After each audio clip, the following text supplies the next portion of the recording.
Stamp করেছিল। ওই স্ট্যাম্পে একটা পর্যায়ে লেখছে যে তারা বিয়ে করছে। যখন নাকি, কারণ লোভ এমন একটা জিনিস, ও লোভ করছিল। ওকে আমি বারবার বলছি, যেই স্বামী আমার সন্তানের সাথে এমন করবে, সেই স্বামীর সাথে তো আমি কোনোদিনও মানে মুখ দিয়ে কথাই বলবো না। তো সেই স্বামীর সাথে সে সংসার করে কিভাবে? আবার 5 লাখ টাকা কাবিন দিছে। তো ওর মনের ভিতরে প্ল্যানিং ছিল মনে হয় যে ওরে জেলখানা থেকে কিছুদিন আগে ছাড়াই আনছে। হয়তো প্ল্যানিং ছিল যে ওরে আইনা যেভাবে ও কলে কৌশলে মানে ওরে জীবন নষ্ট করে দিবে, লাইফটা বরবাদ করে। ভাই এরকম যদি কাটাকাটি চলে তাহলে বুঝতে পারতেছেন কোনো স্বামী তার স্ত্রীর কাছে রাতে ঘুমাতে চাবে না। কারণ ধরেন ঘুমাইলো আর সকালে উঠে দেখলো মেশিন নাই, বুঝতে তো পারতেছেন। ভাই একটা জিনিস চিন্তা করেন যে আমাদের এই সমাজ কোথায় গিয়ে দাঁড়িয়ে গেছে। জুনিয়র সাকিবের গোপন অঙ্গ কেটে দিল তার স্ত্রী শিখা, কিন্তু আসল রহস্য তো আপনারা কেউ জানেন না। অনেকে মনে করতেছেন বেচারা হারে, এমন না। উনি কিন্তু একবারে দুধে ধরা তুলসী পাতাও না। তো একই বাসায় 3 স্বামী নিয়ে বাস করতো। দেখেন মানুষের রুচিটা কোথায়। আমি তো শুনতাম যে একই বাসায় 3 বউ বা 4 বউ নিয়ে বাস করে, কিন্তু কোনোদিন এই কথা শুনি নাই যে একই বাসায় 3 স্বামী নিয়ে মানে বসবাস করতেন সেই স্ত্রী শিখা। তো এরা যে কি ধরনের মানুষ আর কোন মানসিকতা এদের আল্লাহ মাহবুদ ছাড়া কেউ জানে না। আর এরা হলো সব টাকার লোভী। তো জুনিয়র সাকিবের যে গোপনাঙ্গ কেটে দিল তার স্ত্রী শিখা, সেইটার ব্যাপারটা এখানে যে ভিতরের যে ব্যাপারটা আছে সেই ব্যাপারটা বা ভিতরের গোপন রহস্যটা সেটা নিয়ে মুখ খুললেন তারই আরেক প্রেমিকা। তো চলেন এই প্রেমিকাকে বা এই মানে এই পুরো ঘটনার ভিতরে রহস্য কি সেটা আমরা শুনে আসবো। এই ভিডিওর বিস্তারিত আমরা ভিডিওর মাধ্যমে বিস্তারিত শুনে আসবো। তো তার আগে বলে নিই, আপনারা দেখতেছেন বাংলা নিউজ বিডি টিভি। তো এ ধরনের নিত্য নতুন ও আপডেট ভিডিও সবার আগে এই চ্যানেলে পেয়ে যাবেন। চ্যানেলটিকে সাবস্ক্রাইব করে পাশে থেকে বেল আইকন বাজিয়ে দেবেন। যারা অলরেডি সাবস্ক্রাইব করেছেন সবাইকে অসংখ্য অসংখ্য ধন্যবাদ। যারা এখনো সাবস্ক্রাইব করেন প্লিজ সাবস্ক্রাইব করে পাশে থেকে বেল আইকন বাজিয়ে দেবেন। তো চলেন আমরা মানে দেখে আসি। আরেকটা কথা, হ্যাঁ, এদের বিচার যে করে কে আমি জানি না। কারণ কিছুদিন আগে টিকটকার এই যে প্রিন্স মামুন লায়লাকে নিয়ে একটা হয়ে গেছিল। এটা নাকি লিভিং রিলেশনশিপ, নাজায়েজ একটা সম্পর্ককে লিভিং রিলেশনশিপ দেয়। আর এখানে এক স্ত্রী 3 স্বামীকে নিয়ে কিভাবে থাকে আমি তো এটাই মাথায় ঢুকবো। তো চলেন বেশি সময় নষ্ট করবো না, ভিডিওটি আমরা দেখে আসি।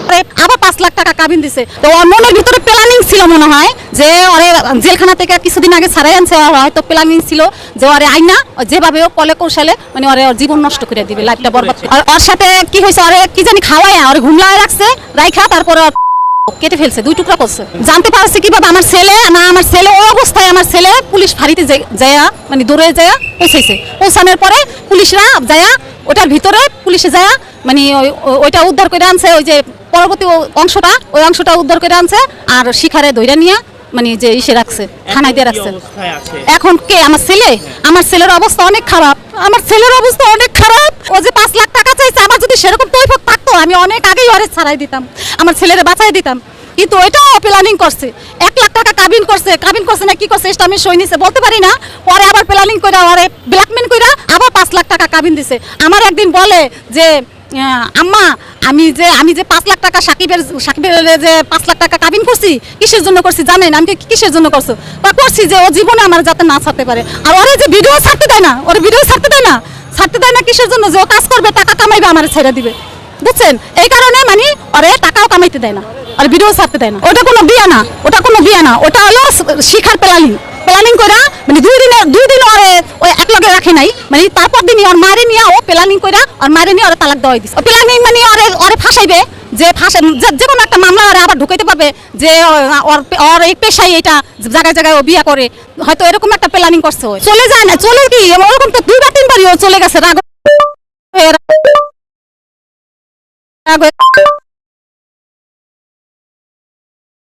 চলে যায়, আবার যায় আনে। বা আমার দেশে যে অনেক হামলা করছিল, কিছুদিন আগে ভিডিও দেখছেন, দেশে যে হামলা করছিল। কি করেছিল আসলে? শিখা অনেক হামতাম করছিল নিজের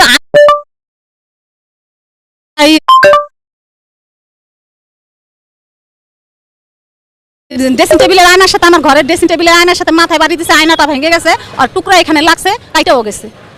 আমার দেশের মানুষ সবাই জানে, চেয়ারম্যান মেম্বার সবাই জানে এগুলা। তারপরে মনে করেন এগুলো আমরা যেভাবে হোক মিটমাট করছি। ওই ঢাকা আবার চলে আসছে, ওর স্বামী গেছিল, আর স্বামীরও মিটমাট করে এখান থেকে পাঠাই দিছে, আমাদের গ্রামের মেয়ে এসে পাঠাই দিছে। পরে সেটা তো গেছেই। মূলত সাকিব হচ্ছে গিয়ে আমার আগে অনেকগুলো কাজ করছে, কাজ করার সুবাদে তার সাথে আমার পরিচিত, ভালো পরিচিত। আন্টির সাথে আমার কয়েকবার কথা হয়েছে, কথা হওয়ার পরে একটা ভালো মানে ছেলেটা হচ্ছে কাজবাজ করে ভালোই। হঠাৎ করে একদিন আমাকে বললো যে আপা আমার একটা ঝামেলা হয়ে গেছে। আমি বলছি কী ঝামেলা হয়েছে? একটা মেয়ে আমার নামে মামলা দিছে, আমার পুলিশ এখন ধরাবে, তার যে 2টা হাজব্যান্ড আছে আমি জানি না, এখন আমাকে তারা মারধর করতেছে।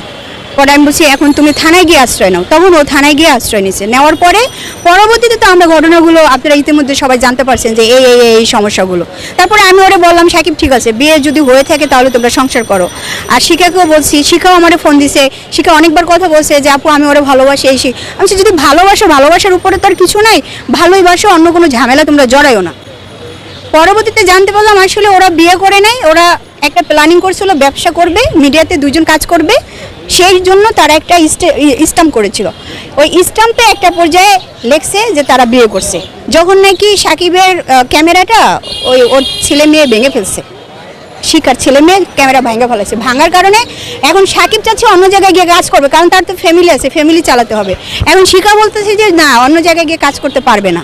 এই তাদের সাথে একটা দ্বন্দ্ব শুরু হয় নাকি, কারণ লোভ এমন একটা জিনিস, ও লোভ করছিল। ওকে আমি বারবার বলছি ভাইয়া তুমি কাজ করো, কাজ করলে তুমি ক্যামেরা অনেক কিনতে পারবা, কিন্তু কারো অধীনে থেকে কেউ তোমাকে ক্যামেরা দিবে, সেই ক্যামেরার জন্য তুমি এইভাবে নিজেকে মানে বিসর্জন দিয়ে দিতেছো, এটার জন্য তুমি যেও না।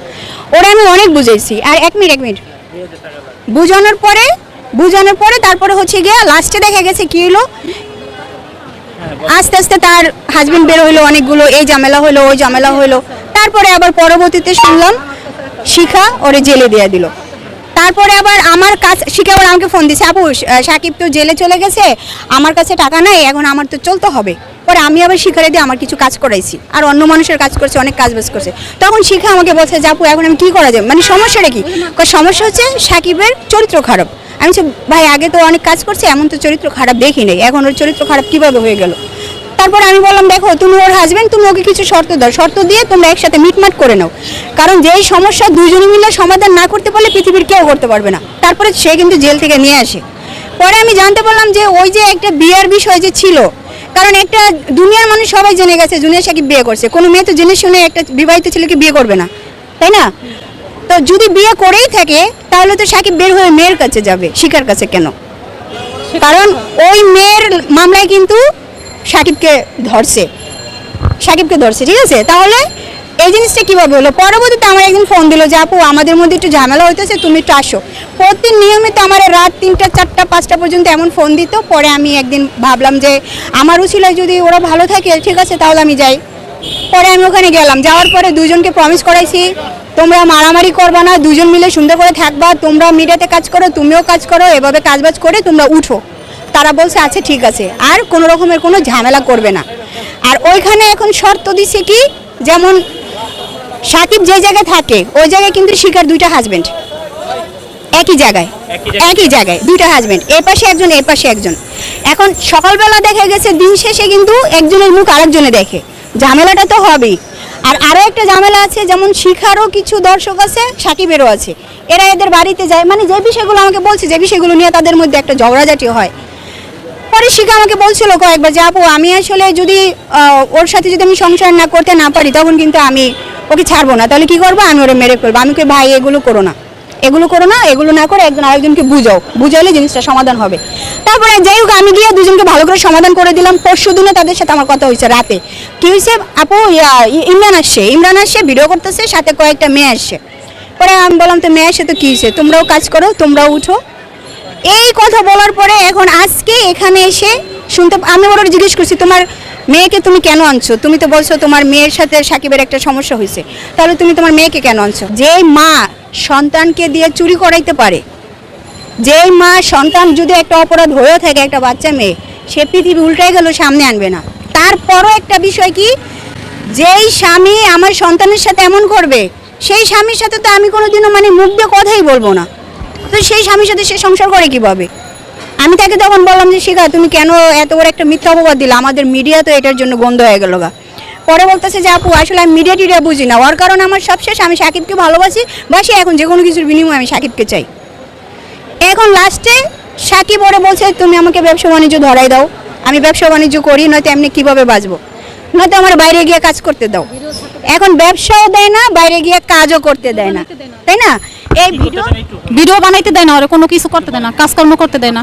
ও এখন ওর কোনো কাজকর্ম করতে দেয় না, কাজকর্ম করলে তো ওরে ছেড়ে দিব, এই কারণে ওরে কাজ করতে দেয় না। যে কাজ করলে ওরা অনেক টাকা কামাইবে, টাকা কামাইলে তো ওরা 5 লাখ টাকা দিয়ে দিবে, তাহলে তো আর বেজাল থাকবে না। অত কথায় কথায় বলে যে আমার 5 লাখ দিয়ে দাও আমি চলে যাই, 5 লাখ দিয়ে দাও আমি সংসার করুম না। শিখা 3টা শর্ত দিছিল। একটা শর্ত হয়েছে যদি সাকিব ওরে ছেড়ে দেয়, আজ থেকে শুরু করে একবারে শুরু থেকে শুরু করে যত টাকা খরচ হয়েছে ওর পিছনে ওই টাকাগুলো দিতে হবে। আর দ্বিতীয়ত হচ্ছে সেটা যদি ওকে না দেয়, ও ওইখানে একটা দোকান নিয়ে দিবে, ওর কথা মতন চলতে হবে, ও ওখানে থাকবে, ওরা চুরিমুড়ি যাই করে, ওর হাজব্যান্ড ওইখানে আছে অনেকগুলো, ওই যন্ত্রণা সহ্য করে থাকবে, আর ও যা বলবে তা করতে হবে। এটা যদি না হয় তাহলে কোনোভাবে ওর সাথে থাকবে না। আমি সকালবেলা ঘুমের থেকে উঠে দেখি যে আন্টি আর হচ্ছে রাকিব, সাকিবের ভাই, আমাকে অনেকবার ফোন দিচ্ছে, প্রায় অনেকগুলো, প্রায় 100 মতন ফোন। আমি ভয় পেয়ে গেছি, কিরে এতগুলো ফোন কেন? ওই ফোন ব্যাক করলাম, পরে ও কেঁদে দিল যে আপু আমার তো ভাইয়ার অবস্থা খারাপ, তুমি একটু আসো। পরে আমি এখানে আসলাম।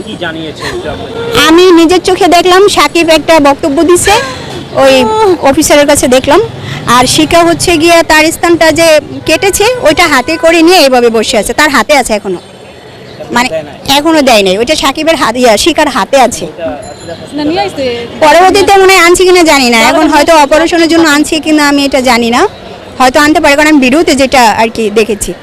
এখন সাকিব আবার বলছে যে আমাকে নেশা করাইছে, নেশা করানোর পরে আমি উঠে দেখি যে আমার এই অবস্থা। আর কে কি ছিল ওইখানে এলাকার লোকজন নাকি কেউ এসে ধরেও নাই ওরে, মানে ও চিৎকারাইছে, কান্নাকাটি করছে, পাশে তো মানুষ আছে, কিন্তু কেউ, ও ডাকছে, অনেকে ডাকছে, ওর আরেক হাজব্যান্ড যা আছে, যারা যারা আছে, ওর ছেলে মেয়েও বাসায় আছে, কিন্তু তারা কেউ আসেনি। আর ওর পুলিশে যদি 8-10 মিনিট পর যেত, মানে ওর রক্ত যেতে যেতে ওরে বাঁচানো যেত না। পুলিশ আর কি এইভাবে কথা বলবো, পুলিশ আছে। তো এই ছিল আজকের ভিডিও, আপনারা দেখতে পারলেন, তাদের মুখ থেকে সবকিছু শুনতে পারলেন। আসলে এগুলো লোভ লালসতা আর এবং বিলাসিতা জীবন। আর শিখা এবং জুনিয়র সাকিব দুজনেই ড্রাগ এডিক্ট ছিলেন, যারা নিয়মিত ড্রাগ নিতেন। আর এটা মানে কি বলবো, এখন তো যা হওয়ার হয়েছেই, আর কিছু করার নাই, মেশিন তো গেছেই, এখন আর গুলি চালাইব কি দিয়ে, এটাই চিন্তা। তো যাই হোক, তো আপনারা দেখতেছেন Bangla news BD TV, Bangla news BD TV. আপনারা যারা যারা এতক্ষণ ভিডিও দেখছেন সবাইকে অসংখ্য অসংখ্য ধন্যবাদ ভিডিওটি দেখার জন্য। ভিডিওটিকে লাইক করবেন, শেয়ার করবেন, আর যারা যারা চ্যানেলটিকে সাবস্ক্রাইব করেছেন সবাইকে অসংখ্য ধন্যবাদ। যারা এখনও সাবস্ক্রাইব করেননি প্লিজ সাবস্ক্রাইব করে পাশে থেকে বেল আইকন বাজিয়ে দেবেন, এরকম নিত্য নতুন ও আপডেট ভিডিও সবার আগে আমার চ্যানেলে পেয়ে যাবেন। ততক্ষণ ভালো থাকবেন, সুস্থ থাকবেন, ধন্যবাদ। মেশিন সাবধান।